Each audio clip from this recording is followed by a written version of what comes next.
औज़ुबिल्लाहिमिनश्शैतानिर्रजीम बिस्मिल्लाहिर्रहमानिर्रहीम रब्बिश्रह ली सदरी वयस्सिर ली अमरी वाहलुल उक़दतम मिन लिसानी यफ़क़हू क़ौली। अस्सलामु अलैकुम। My name is Ayesha Nadeem and अभी हम जो चीज़ पढ़ने वाले हैं वो लंग साउंड डेफिनेशंस है, कार्डियो DPT 9th। इसके अलावा हमने अस्कल्टेशन ऑफ लंग देखा है, ठीक है, और उसका जस्ट ब्रीफ इंट्रोडक्शन हमने लिया प्रीवियस वीडियो में, जिसके अंदर हमने बस यही कहा कि स्टेथोस्कोप कैसा होता है और इलेक्ट्रॉनिक स्टेथोस्कोप अच्छा होता है।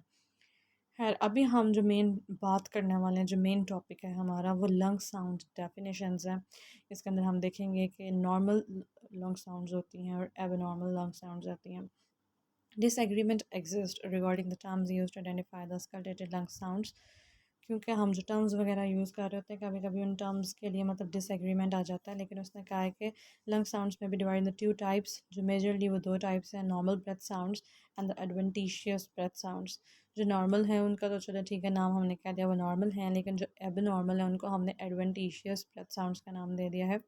Normal breath sounds are the normal noises of breathing can be heard with a stethoscope, ठीक है। हम ब्रीदिंग की जो भी साउंड है, ठीक है, वो हम स्टेथोस्कोप के ज़रिए उसको सुन सकते हैं, इसी को ही हम अस्कल्टेशन कह रहे होते हैं। And they are described as vesicular. तो सबसे पहले जो टाइप है वो वेजिक्यूलर है, जिसको वो नॉर्मल कह रहे हैं। नॉर्मल साउंड होती है वेजिक्यूलर के, कैसी आवाज़ होती है, they soft and low pitched sounds heard primarily during the inspiration. तो जब हम सांस अंदर की तरफ लेकर जा रहे होते हैं, जब हम इंस्पायर करते हैं, तो हम उसने प्राइमरली का वर्ड यूज़ किया है कि मतलब मोस्टली जब इंस्पायर ही कर रहे होते हैं तो हमें वेजिकुलर साउंड सुनाई देती है, जो कि बहुत ही सॉफ्ट है और लो पिच है। फिर उसने हमें बता दिया during the expiration low vesicular sounds are minimal and अगर only during the initial 1/3 of the exhalation. अच्छा, तो फिर जो वेजिकुलर साउंड्स की हम बात कर रहे थे, ज़्यादातर वो हमें इंस्पायरेशन में सुनाई देते हैं, और उसने यही कहा है कि जब हम एक्सपायर कर रहे थे सिर्फ 1/3, मतलब थर्ड, तीन में से अगर एक हिस्सा उसका कर दिया जाए ना, मतलब शुरू वाला, शुरू में ही वो हमें मतलब स्टार्टिंग में एक्सलेशन के हमें सुनाई देगी। जब क्योंकि फिर उसने बताया जो एक्सपायरेटरी साउंड्स होती हैं वो फ्लो कर रही होती हैं directly from the inspiratory sound without a break in the sounds. तो ये इसका मतलब यही है लाइन का कि मतलब अभी हमने इंस्पायर किया, हमें उसकी आवाज़ सुनाई दे रही थी, साथ ही हमें एक्सपायरेशन की आवाज़ सुनाई देगी, ठीक है। And there is no break between them. ये नहीं कि आगे हम टाइप पढ़ेंगे ना उसके अंदर थोड़ा सा ब्रेक आएगा, तो मतलब इंस्पायर किया, थोड़ा सा ब्रेक आया, फिर एक्सपायरेशन। लेकिन इसके अंदर उसने यही बता दिया कि ब्रेक नहीं है और हमेशा सिर्फ शुरू शुरू में ही सुनाई देगी एक्सपायरेशन। तो ये हमारे पास नंबर 1 टाइप की बात थी वेजिकुलर नॉर्मल की।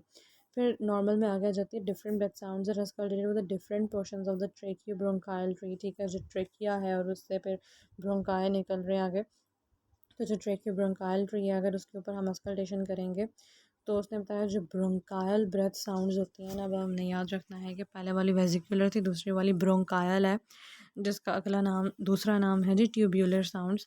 दे are loud high pitched sounds. Vesicular ज़रा लो पिच्ड थी, और जबकि ट्यूबुलर जो ब्रोंकायल है उसमें हमने याद रखनी है कि वो हाई पिच्ड होती हैं with approximately equal inspiratory and expiratory duration, ठीक है। ऊपर हमने कहा था कि इंस्पायरेशन ज़्यादा होती है, एक्सपायरेशन सिर्फ शुरू में 1/3 में ना। लेकिन अगर हम बात करें ट्यूबुलर की, तो इसके अंदर इक्वल इंस्पायरेटरी और एक्सपायरेटरी ड्यूरेशन आ जाता है। ऊपर हमने कहा था कंटिन्यूस है। इस तरह अगर हम थोड़ा सा रिलेट करके पढ़ेंगे तो हमें अच्छे से याद हो जाएगा। जबकि इसमें क्या a pause occurs between the inspiratory and expiratory components, तो एक थोड़ा सा गैप अकर होता है, ठीक है। इंस्पायर किया, थोड़ा सा रुका, जब आप अस्कल्टेट कर रहे होंगे, जब आप सुन रहे होंगे स्टेथोस्कोप के अंदर, तो आपको थोड़ी देर के लिए गैप नज़र आएगा और फिर एक्सपायरेशन की आवाज़ सुनाई देगी। तो वो ब्रोंकायल होती हैं, ये उसकी पहचान है। और फिर उसने हमें बता दिया है जी जो थर्ड टाइप होती है ना नॉर्मल ब्रेथ साउंड की, वो कहाँ पे सुनाई देगी, वो तो हमने ऊपर वाली तो बता दी ना। जो ट्यूबुलर थी वो हमने कहा था ट्रेकियो ब्रोंकायल जो ट्री है, ठीक है।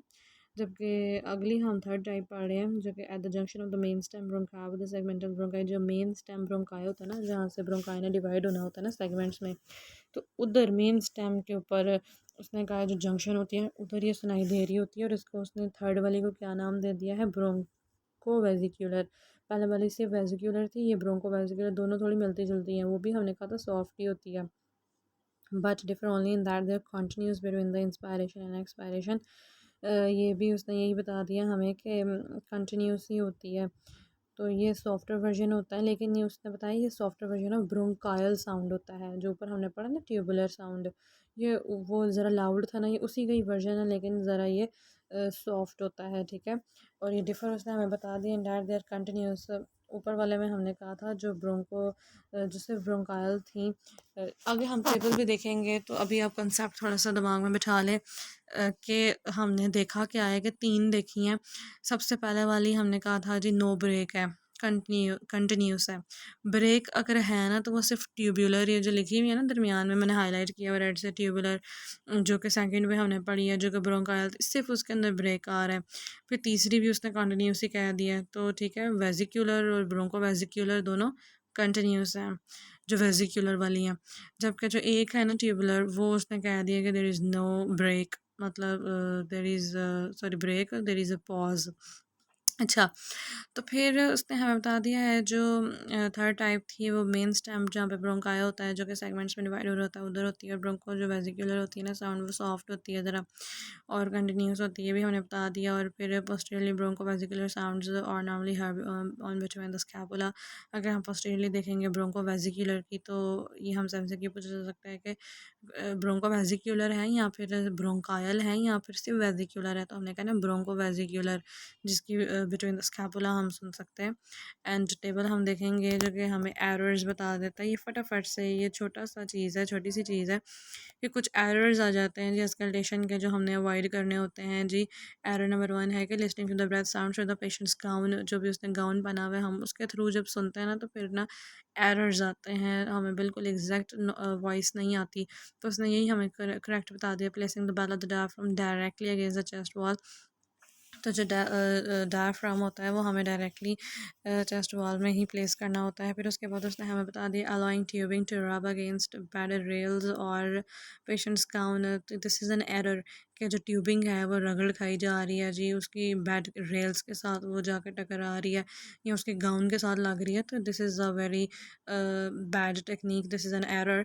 तो उसने बता दिया हमें एरर। और उसके बाद उसने हमें बता दिया keeping tubing free from the contact with any object during auscultation. फिर उसने हमें ये बताया कि अगर हम राइट टेक्निक यही है कि हम ट्यूबिंग है ना उसको क्या करें, कांटेक्ट ना होने दें किसी भी चीज़ के साथ, जो आपका स्टेथोस्कोप है ना उसकी ट्यूबिंग किसी चीज़ के साथ टकराए नहीं।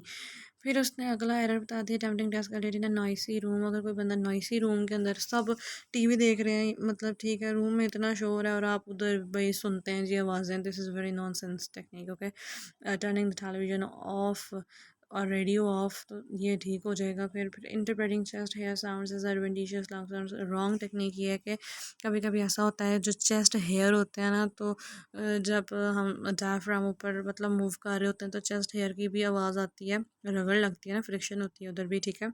तो हमें लगता है कि वो वॉइस आ गई एडवेंटिशियस, वो एबनॉर्मल वॉइस आ गया, but this is not true.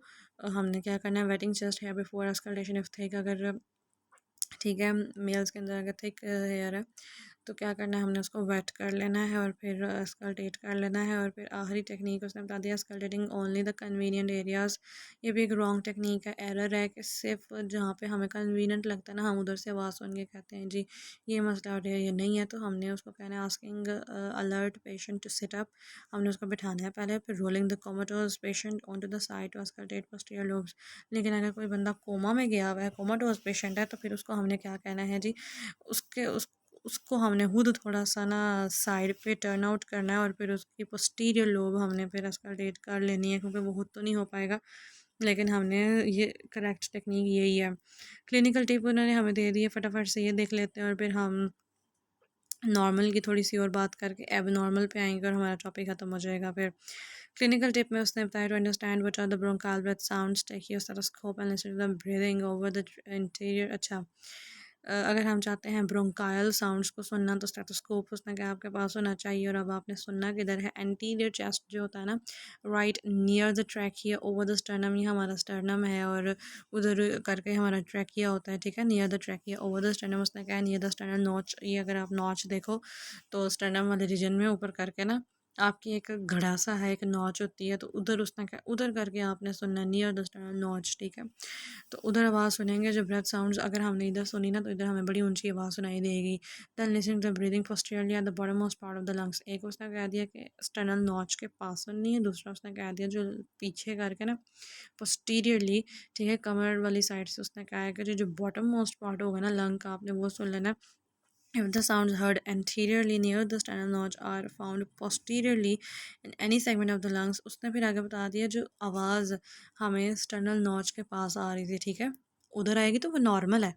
लेकिन वही आवाज़ अगर हमें पोस्टीरियरली आ गई है तो वो एक एबनॉर्मल चीज़ है। यहाँ फिर वो एंटीरियरली आ गई एट द मिडल, आनी है उसने स्टर्नल नॉच के पास थी, ठीक है ना। लेकिन अगर उसकी लोकेशन बदल गई है, मिडल में आ रही है या lower part of the ribs में आ रही है, तो वो एबनॉर्मल ब्रेथ साउंड्स होंगी, ठीक है, जो उसकी जगह उधर ही आनी चाहिए। यही कुछ उसने कहना चाहा है। फिर नॉर्मल ब्रेथ साउंड्स जो ऊपर हम पढ़ के आए हैं, ठीक है, वेजिक्यूलर, इतना हमने जो कहानी झाड़ी थी, अब उसको उन्होंने ना थोड़ा सा कंसाइज़ कर दिया, थोड़ा छोटा करके ना ब्रीफ करके इधर लिख दिया। उन्हें कह दिया है कि जो नॉर्मल होती है ना, जो सबसे पहले वेजिक्यूलर वाली थी ना, वो बड़ी ना सॉफ्ट और लो होती है, ठीक है, और inspiration and first one third of the expiration. तो हमने यही कहा था इंस्पायरेशन वो हमें सुनाई देती है, जबकि एक्सपायरेशन का सिर्फ शुरू वाला थोड़ा सा हिस्सा होता है। और फिर हमने ये भी देखा था कि नो ब्रेक था, कंटिन्यूस थी, फॉलो फॉलो कर रही थी, ठीक है ना, एक के बाद दूसरी आवाज़ सुनाई दे रही थी, नो ब्रेक थी, ठीक है, नो पॉज था। तो ये हमने देख लिया। और फिर किधर हमने देखनी होती है ये आवाज़, वेजिकुलर वाली एंटीरियरली भी हम देख सकते हैं थ्रू आउट द लंग्स, और पोस्टीरियरली थ्रू आउट मीडियली। अगर पीछे देखना है तो आप थोड़ा कोशिश करोगे मीडियली, जो सेंटर्स होते हैं ना, ठीक है, आपकी बॉडी का, जिसको स्कैपुला का, ठीक है, सेंटर, ये जो भी, उधर आपने उसको देखना है। फिर उसने ब्रोंको वेजिकुलर बता दिया, ये भी सॉफ्टवेयर वर्जन होता है। वो उसने ब्रोंको वेजिकुलर ज़रा पहले लिख दिया, जो हमने ऊपर सबसे एंड में पढ़ा था। ब्रोंको वेजिकुलर भी सॉफ्ट वर्जन ही होता है, ये इंस्पायरेशन और एक्सपायरेशन दोनों में होता है। ये भी कंटिन्यूस है, हमने कहा है ना कि ये भी कंटिन्यूस होगा। ऊपर वाला भी नो ब्रेक, मतलब वो भी कंटिन्यूस था, दोनों कंटिन्यूस थे। सिर्फ ब्रोंकायल जो था ना, जो कि ट्यूबुलर था, सिर्फ उसके अंदर पॉज आ रहा है, सिर्फ एक के अंदर ब्रेक आ रही है जो कि ट्यूबुलर था, ठीक है, जो कि ब्रोंकायल था। अच्छा, ये भी कंटिन्यूस होता है। ये junction of the main stem bronchi and the segmental bronchi, जो ब्रोंकोवेसिक्यूलर है, उसके बारे में हमने याद कर लेना है। जो ब्रोंकोवेसिक्यूलर होता है वो जहाँ पे मेन स्टेम ब्रोंकाई है और जो जो सेगमेंट्स में डिवाइड हो रहा है उधर ये सुनाई देता है। फिर ब्रोंकायल आ जाता है हमारे पास, ये लाउड होता है ज़रा। बाकी हमने दोनों सॉफ्ट ही देखे, देख लें आप कि जो ब्रोंकायल है वो है भी लाउड, और फिर उसमें है भी ब्रेक, इतना लाउड है कि भाई ब्रेक की ज़रूरत है, इस तरह कह लेना। तो फिर ओवर द ट्रेकिया एंड मैनीब्रम, तो ये भी उसकी लोकेशन भी पता चल गई हमें। अच्छा, जल्दी से हम देख लेते हैं जो नॉर्मल साउंड्स होते हैं produce from the turbulence of the air flow in the Airways. आवाज़ क्यों सुनाई देती है? क्योंकि अंदर एयर फ्लो कर रही होती है, उनका टर्बुलेंस होगा, वो फ्लो करेगी तभी तो हमें एयरवेज में से वो गुजरती है, तभी तो आवाज़ आती है हमें। फिर उसने बिलीफ हमें ये बताया है कि जो इंस्पायरेटरी कंपोनेंट होता है ना वेजिकुलर साउंड्स का, is produce regionally with in each lung and possibly with in each lobe. Inspiratory जब हम सांस अंदर की तरफ लेकर जा रहे हैं, और आवाज़ हमें ना हर लंग के अंदर, दोनों लंग के अंदर, हमें हर लोब के अंदर सुनाई देगी, ठीक है। इंस्पायरेशन की आवाज़ हमें दोनों में सुनाई देती है, जबकि expiratory component is believe to produce in the larger airways. अगर आप एक्सपायरेटरी कंपोनेंट की बात कर रहे हो तो वो सिर्फ लार्ज एयरवेज के अंदर उसने हमें बता दिया सुनाई देगी, the fact that air flow is directed. फिर उसने नई बात आगे कर दी है, ठीक है, एक्सपायरेशन की आवाज़ किधर सुनाई देगी? सिर्फ लार्जर एयरवेज के अंदर, जबकि इंस्पायरेशन हमें हर लोब के अंदर सुनाई देगी। फिर उसने कहा जो एयर फ्लो होता है ना is directed away from the chest wall during the expiration. जब हम एक्सपायर कर रहे होते हैं ना, जब हवा बाहर लेकर जा रहे होते हैं, निकाल रहे होते हैं, तो उस दौरान क्या होता है, जो एयर, उसने बता दिया जो एयर फ्लो की डायरेक्शन होती है ना, वो चेस्ट वॉल से ना अवे हो जाती है, जिसकी वजह से ना fading away of the sound हो सकता है एक्सपायरेशन के अंदर, इसलिए हमें आवाज़ ज़रा कम ही सुनाई दे रही होती है। And the reason why only approximately the first third of the expression, उसने अब हमें वजह बता दी है कि फर्स्ट थर्ड में क्यों सुनाई देती है, क्योंकि फेडिंग अवे हो जाती है, क्योंकि वो अवे जा रही है। फिर उसने बता दिया pathological condition in the lung. अब थोड़ी सी उसने पैथोलॉजी बता दिया है जी। अब pathological condition in the lungs can change the transmission of the sounds and increase in the lung tissue density cause increase. अच्छा, तो उसने कहा है कि अगर लंग्स की कंडीशन चेंज होंगी ना, तो फिर उसकी ना ट्रांसमिशन जो होती है ना आवाज़ की, कि ऊंची आनी है, कम आनी है, वो भी चेंज हो जाती है पैथोलॉजी के हिसाब से। जैसे कि increase in the lung tissue density, अगर हो गया ना किसी का लंग टिश्यू डेंसिटी ज़्यादा हो गई है, काज इंक्रीज्ड साउंड ट्रांसमिशन। तो अगर टिश्यू की डेंसिटी बढ़ गई है ना तो ऊंची आवाज़ आएगी, इंक्रीज्ड हो जाएगी साउंड ट्रांसमिशन भी। This is the reason one में hear bronchial with sounds in the areas other than the main stem bronchi. ठीक है, मेन स्टेम ब्रोंकाई के अलावा आवाज़ें आपको आएंगी। और जब कंसोलिडेशन एग्जिस्ट, कंसोलिडेशन यही होता है कि कोई फ्लूइड पड़ गया है लंग्स के अंदर, कोई ब्लड है, पस है, ठीक है, वो कंसोलिडेशन होती है। तो जब अंदर लिक्विड है कोई चीज़ तो लिक्विड की आवाज़ ज़्यादा सुनाई देगी। जबकि decrease in the lung tissue density, ठीक है। तो अब ये चीज़ आपने याद रखनी है कि लंग की जो डेंसिटी है वो ज़्यादा हो रही है कंसोलिडेशन के अंदर, जहाँ पे पानी पड़ गया या पस है या जो भी है, ब्लड है, कुछ भी हो सकता है। जबकि जब टिश्यू डेंसिटी कम हो जाती है, जब उसने एग्जांपल दे दिया एम्फीसीमेटस लंग, अगर किसी को एम्फीसीमा है जो एल्वोलाई डैमेज होता है जो भी, तो उसके अंदर क्या होता है, टिश्यू डेंसिटी हो जाती है कम। अच्छा, वो काज डिक्रीज, फिर आवाज़ भी आपको कम ही आएगी।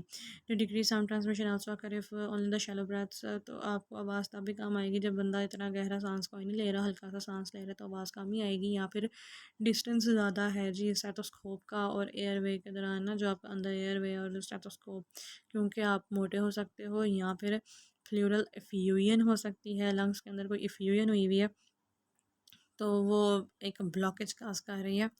और बैरल चेस्ट अगर किसी की, ठीक है, बैरल शेप्ड या बैरल चेस्ट है जो भी, उसके अंदर हमें उसने बता दिया है कि जी हमें आवाज़ ज़रा कम ही सुनाई देगी, क्योंकि there will be increase distance between the stethoscope and the airways. When the pathological condition of the lung is suspected because of the increased or the decreased transmission sounds, then further evaluative measures must be taken। अच्छा, तो उसने कह दिया है कि जब आपने देख लिया है कि इंक्रीज़ हुई हुई थी, आवाज़ ऊंची आ रही है, आवाज़ कम आ रही है, ठीक है, हमने देख लिया है कि ट्रांसमिशन ऑफ साउंड कैसी हो रही है, कौन सी बीमारी है। उसके बाद उसने कहा कि ईगोफोनी होती है, एक ब्रोंकोफोनी होती है और एक विस्परिंग पैक्टोरिलिक वे होती है। ये तीन टेक्निक्स हैं, इससे भी हम ना abnormal transmission of the sounds ही देख रहे होते हैं। तो ये आपको पता होना चाहिए अगर हमसे पूछा जाए ये टेक्निक्स क्यों यूज़ हो रही हैं, तो यही देखने के लिए कि जो ट्रांसमिशन ऑफ साउंड है वो एबनॉर्मल क्यों है। और asking the patient to say 99, एक में हमने उसको कहना होता है बोले जी 99, तो वो 99 बोले। ये कुछ टेक्निक्स हैं, ठीक है, हम इनको डिटेल नहीं पढ़ पाए, अभी देख रहे हैं। ई बोलो या विस्पर करो, कुछ सरगोशी करो, ठीक है, तो फिर आवाज़ सुनेंगे हम।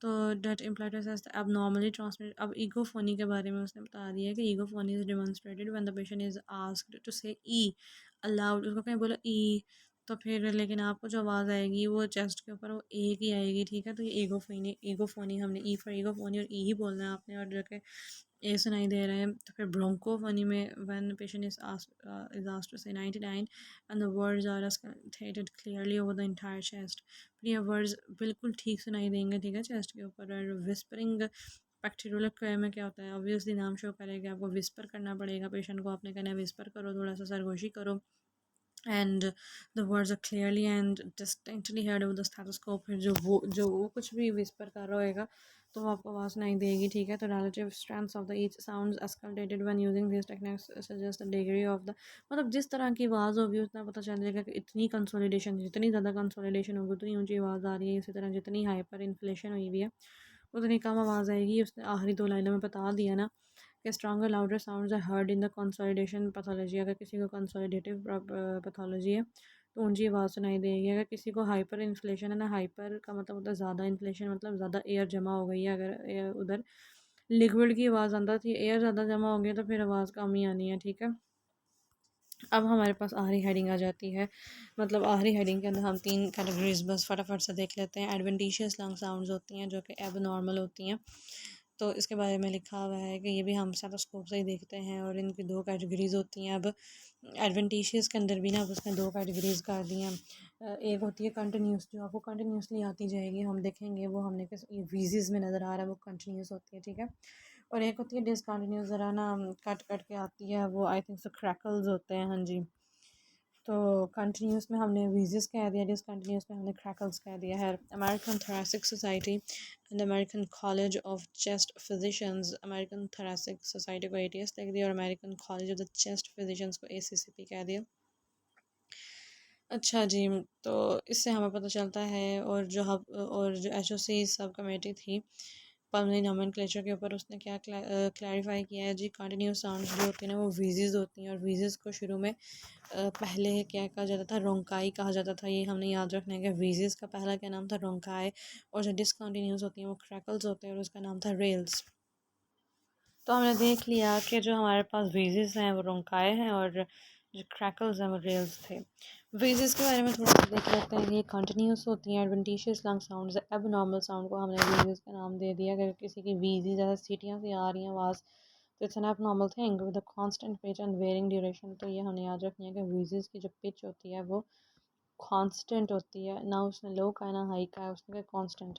और वेरिंग ड्यूरेशन होता है। The sounds are most frequently heard on exhalation and और एसोसिएटेड विद एयरवे ऑब्स्ट्रक्शन। तो ये हमने याद रखना है कि वीजी ज़्यादातर ना एक्सहेल करते हुए, ठीक है, एक्सपायर करते हुए, एक्सपायरेशन या एक्सलेशन के दौरान सुनाई देती है, ठीक है। जब इंसान सांस बाहर निकाल रहा होता है वीजीज आएंगे, ऐसी सीटियाँ सी वजह आएंगी, and they are associated airway obstruction. और इसका मकसद यही है कि एयरवे के अंदर कोई ऑब्स्ट्रक्शन हो गई है। Some clinicians still advocate using the term bronchi to describe, अच्छा तो ब्रोंकाई कहते हैं ताकि हम low pitched continuous adventitious lung sounds को, ठीक है, जो लो पिच वाली होती है ना उनको रोंकाई कह रहे हैं। जो एटीएस एसीसीपी है उसने रिकमेंड किया है कि जितने भी कंटिन्यूस एडवेंटिशियस साउंड्स हैं अगर वो कंटिन्यूस हैं और एबनॉर्मल हैं तो हम उनको वीजेस ही कहेंगे, चाहे वो हाई पिच है चाहे लो पिच है। पहले तो सिर्फ लो पिच वाले को हम कह रहे थे ना वीजेस होती हैं, लो पिच वाली ना। फिर वो जो एटीएस है ना, जो अमेरिकन थोरेसिक सोसाइटी है, और जो भी कॉलेज ऑफ चेस्ट था हमने भी पढ़ा है, फिजिशियंस, हाँ जी, तो उसने अब कह दिया है कि अगर वो कंटिन्यूस है और एबनॉर्मल है तो हम उसको वीजेस ही कहेंगे। When describing the wheeze, it's very important to document the time of occurrence कि इंस्पायरेशन के दौरान हो रही है या एक्सपायरेशन, बिकॉज इसमें help to differentiate the pathological condition. उसने कहा है जी वीजेस हमने ऊपर भी बात की है कि एक्सपायरेशन जब सांस बाहर निकाल रहे होते हैं वो तब ही सुनाई देती है, और इसमें एयरवे कंस्ट्रिक्शन हो जाती है, मतलब नैरोइंग लाइक ब्रोंकोस्पैज्म। अगर स्पैज्म में चला गया तो जगह तो कम बच गई ना ब्रोंकाई के अंदर। इसी तरह सिक्रीशंस नैरोइंग द एयरवे, अगर कोई सिक्रीशंस, तो आपने याद अगर हमें सिनेरियो दे दिया जाता है कि एक बंदा है उसको ना ब्रोंकोस्पैज्म हो गया है, ठीक है, और मतलब नैरो हो गया ना उसका एयरवे, और यहाँ फिर उसकी सिक्रीशंस थी अंदर, तो एक्सपायरेशन के दौरान एबनॉर्मल साउंड आ रही हैं, तो आप उसको क्या कहेंगे, तो हम उसको वीजीज ही कहेंगे। फिर inspiration is not very common and indicates the more severe obstruction. ये ज़्यादा कॉमन नहीं है इंस्पायर करते हुए सीढ़ियाँ से आना और वीजेज आना, this is not very common. लेकिन अगर किसी बंदे को इंस्पायर करते हुए वीजेज आ रहे हैं तो मतलब बड़ा ही कोई सीवियर प्रॉब्लम आया हुआ है इसको, क्योंकि ये एक एबनॉर्मल चीज़ है, ठीक है। मोर सीवियर ऑब्स्ट्रक्शन बता रहा है। Wheezes may diminish or change in pitch as a result of the bronchodilator treatments। तो इसका ट्रीटमेंट भी उसने बता दिया, क्योंकि हमने कहा ब्रोंकोस्पैज्म है तो डायलेट करोगे उसको, तो अगर हमें ये भी सिनेरियो दे सकता है जब ब्रोंकोडायलेटर दिया है तो वो ठीक हो गई है उसकी लंग वॉइसेस, तो और उसकी पिच वगैरह कम हो गई है, ज़रा चेंज आ गया उसकी पिच के अंदर, तो वीजीज थे वो, ठीक है। इसके बाद उसने कहा मोनोफोनिक। अब स्ट्राइडर की डेफिनेशन बताने लगे। मोनोफोनिक होती है और कंटिन्यूस ही होती है, लेकिन ये अपर एयरवेज में ज़रा सुनाई दे रही है ना, विद अपर वे ऑब्स्ट्रक्शन, क्योंकि अगर अपर एयरवे में ऑब्स्ट्रक्शन हुई हुई है ना, जो nostrils, nasal cavity and pharynx larynx, ठीक है, अपर एयरवे में अगर कोई इंस्ट्रक्शन, जैसे कि कोई पीनट फंस गया है ब्रोंकस के अंदर या फिर एपिग्लोटिक इंटरफेरेंस के अंदर, फिर उसने हमें आगे बता दिया कि अगर पीनट फंस जाए तो इसका नाम उसने यही बता दिया जी, जो याद हमने रखना है मोनोफोनिक।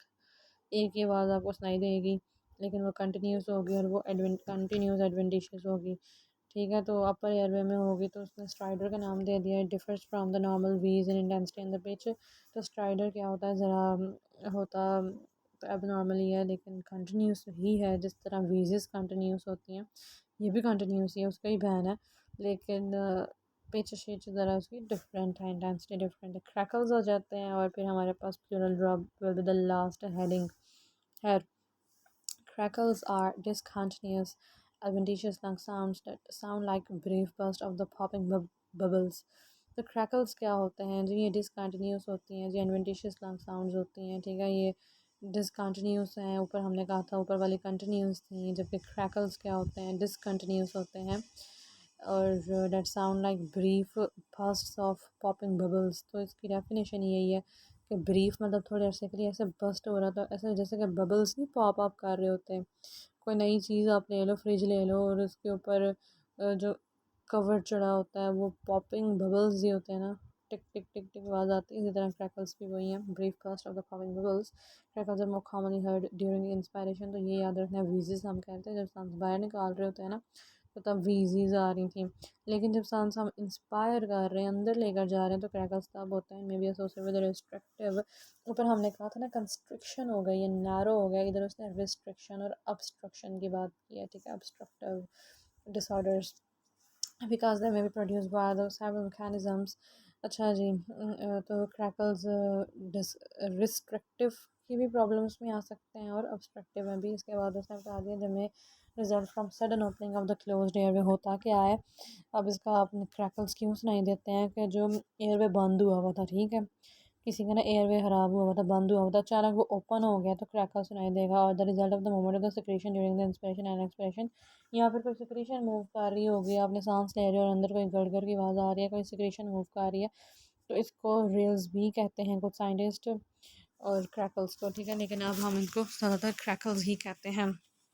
अच्छा जी, फिर हमने देख लिया डिसकंटिन्यूस होती है एक, तो क्रैकल्स को हमने, क्योंकि ब्रीफ बर्स्ट थोड़ी थोड़ी देर के लिए वो बर्स्टिंग हो रही थी ना, वो बबल्स पॉपिंग बबल्स थी, ठीक है, तो वो डिसकंटिन्यूस थी। और फिर हमने देख लिया रिस्ट्रिक्टिव की वजह से भी हो सकती है और ऑब्स्ट्रक्टिव की वजह से भी होती है। और ये भी देख लिया कि इंस्पायर के दौरान हो रही होती है, इंस्पायरेशन के दौरान हो रही होती है। और होता क्या है कि सडन अचानक से ना ओपन हो जाते हैं जी क्लोज एयरवेज, यहाँ फिर कोई सिक्रीशन मूव कर रही होती है, ठीक है। उधर उधर भी हमने ब्रोंकोस्पैज्म देखा था और सिक्रीशंस ही थी, उसकी वजह से नैरो हो गई थी एयरवे, तो इसलिए ज़रा वो तंग हो गई थी, तो गुजरते हुए ज़रा मसला हो रहा था। तो वीजेस हमने देख लिया, तो ब्रोंकोस्पैज्म देखा है और नैरोइंग देखी थी हमने ना। जबकि इधर भी उसने यही बताया कि ओपनिंग हो गई अचानक उसकी यहाँ पे सिक्रीशंस की वजह से, और फिर रेल्स का नाम भी दे दिया था। Peripheral airways can collapse. अगर कोई पैरिफेरल एयरवे क्लैस्प हो गया है, कोलैप्स, ठीक है, हाँ जी, due to the atelectasis, pulmonary oedema या फाइब्रोसिस या compression from the pleural effusion.